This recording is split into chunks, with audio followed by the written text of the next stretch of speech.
Во државните институции има луѓе кои се заинтересирани да продолжи бизнисот со увоз на опасен отпад, обвинили Лиљана Поповска од Дом, која ги покрена законските измени кои предвидуваат забрана за увоз на отпад, што се користи како енергенс во производството.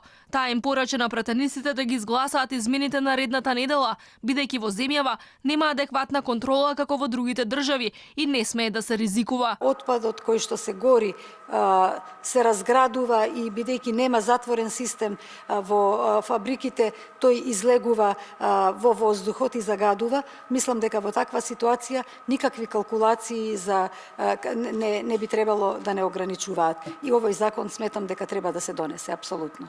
Од владата уверуваат дека во моментов не се внесува отпад кој се складира, туку само оној кој се преработува. Заменик министерот за животна средина уверува дека увозот на ваков отпад бил намален, а во 2018-та воопшто и го немало.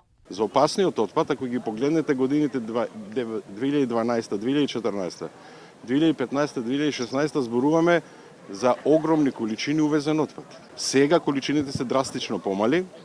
Во Република Северна Македонија повеќе се извезува отколку што се увезува отпад. Од цементарница Усија велат дека прстот не требал да се вперува кон нив. Точно било дека тие користат гориво добиено од комунален отпад од Италија и од оризова арпа од кочани, но штетните честички кои излегувале од фабриката биле многу пониски од законските лимити. Граничните вредности за прашина за ваков тип на индустрија во Европа се 50 милиграми за нормален метар кубен на оджаците.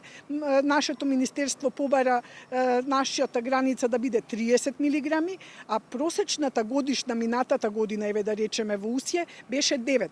Никогаш не надминала повеќе од 15 милиграми за нормален метар кубен. Лани фабриката увезла 4400 тони алтернативно гориво. Тврдат дека целиот процес е предмет на контрола од земјата од која се увезува преку транзитните држави, па се до крајната дестинација. Додека фабриките и власта уверуваат дека е подобро отпадот да се користи како алтернативно гориво отколку да се складира на депониите, екологистите едва чекаат претениците да го забранат увозот.